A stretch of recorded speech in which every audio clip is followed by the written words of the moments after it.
Bonjour Stanislas Léridon. Bonjour. Vous êtes président cofondateur de DotScreen qui développe des applications pour différents terminaux, dont la télé connectée. Et vous coprésidez également la commission télé connectée du GEST, le groupement des éditeurs de contenus et services en ligne. Alors déjà, pour définir cette télé connectée, est-ce qu'on peut dire qu'il s'agit d'une interface avec des applications un petit peu comme ce que l'on peut retrouver sur un smartphone par exemple? Autrement dit, au lieu de zapper avec sa télécommande pour choisir TF1 ou France 2, on lance l'application. Oui, absolument. La télévision connaît la même évolution que le téléphone. Il y a 15 ans, un téléphone, ça servait uniquement à passer des appels. Et puis sont arrivés les smartphones, donc des terminaux connectés, intelligents, qui permettent de développer et d'intégrer des applications. C'est la même chose qui se passe avec la télévision. Est-ce que cela veut dire que YouTube, Dailymotion, mais aussi par exemple des services de communication comme Skype ou des éditeurs qui travaillent dans la santé ou l'enseignement, tous les domaines qu'on peut imaginer, entrent en concurrence frontale avec les chaînes historiques? Absolument, c'est déjà le cas. C'est déjà le cas. Donc il y a des éditeurs qui ne viennent pas du monde audiovisuel.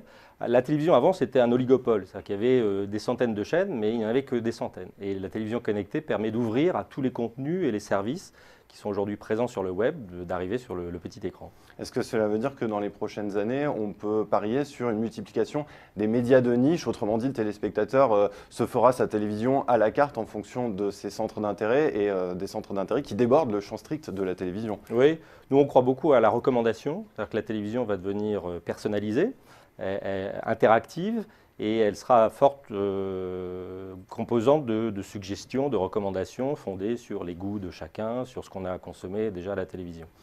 Vous dites que c'est déjà le cas, tout cela est en train de se produire. Est-ce que cependant, du côté du téléspectateur, il y a une maturité? Quel est aujourd'hui son usage de cette télévision connectée? Ce qui est étonnant, c'est qu'en fait, le téléspectateur moyen en France, il fait de la télévision connectée comme M. Jourdain. C'est-à-dire que la majorité des téléspectateurs font de la télévision connectée sans le savoir. Ils raccordent leur téléviseur directement à Internet ou via des consoles de jeux, via des décodeurs, via d'autres terminaux. Et ils utilisent déjà des services de location, d'achat de films à la demande, par exemple, ou de services de télévision de rattrapage. Donc on comprend bien que les chaînes historiques sont face à une nouvelle concurrence. Qu'est-ce qu'elles peuvent faire pour tirer leur épingle du jeu, pour éviter que leur part de gâteau ne soit grignotée trop vite? Quels sont leurs atouts? C'est leur marque, c'est leur puissance financière? Alors sûrement, leur marque, les droits qu'elles ont acquis de diffusion, parfois en exclusivité de programme, c'est leur savoir-faire en termes de programmation.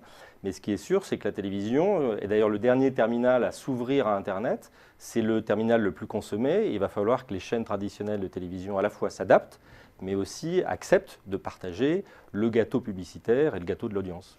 Pour un nouveau producteur, un nouveau créateur de contenu qui souhaiterait se lancer uniquement sur la télé connectée, est-ce qu'il peut vivre simplement de la publicité? Quel est le modèle publicitaire, quel est le modèle économique finalement?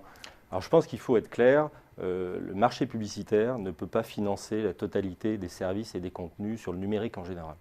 Donc il y aura toujours des revenus publicitaires, mais ce sont les plus gros qui en tireront bénéfice. Pour le reste, et sur la télévision connectée en particulier, on peut adopter des modèles premium si on a des contenus forts. L'emblème de la télévision connectée, d'abord aux États-Unis, puis maintenant partout dans le monde, c'est Netflix, donc qui propose de l'abonnement à la demande. Et puis, évidemment, il y aura d'autres types de revenus qui pourront s'agréger à la télévision connectée. Mais c'est davantage un objectif à la fois de présence et d'exposition des contenus et des services. Vous qui êtes un développeur d'applications, est-ce que vous pouvez nous donner un ordre d'idée de l'investissement que ça représente de se lancer dans la télé connectée? C'est un ticket d'entrée très accessible pour 30 à 50 000 euros, qui est un investissement. Ensuite, on a des charges d'exploitation identiques à celles d'un site web. On peut être présent dans des dizaines, voire des centaines de millions de foyers dans le monde. Donc c'est vraiment une barrière d'entrée très, très réduite. Pour conclure, Stanislas Léridon, comment envisagez-vous la télévision du futur? Ce qui est sûr qu'aujourd'hui, on est à la préhistoire de ce qu'est la télévision connectée. La préhistoire. Paradoxalement. Donc la télévision, comme on la connaissait, elle est morte. La télévision est morte et vive la télévision. Et la télévision de demain, ça sera une télévision personnalisée, interactive, riche, multimédia. Donc vive la télévision. Stanislas Léridon, président cofondateur de DotScreen, merci d'être venu sur Xerfi Canal. Merci.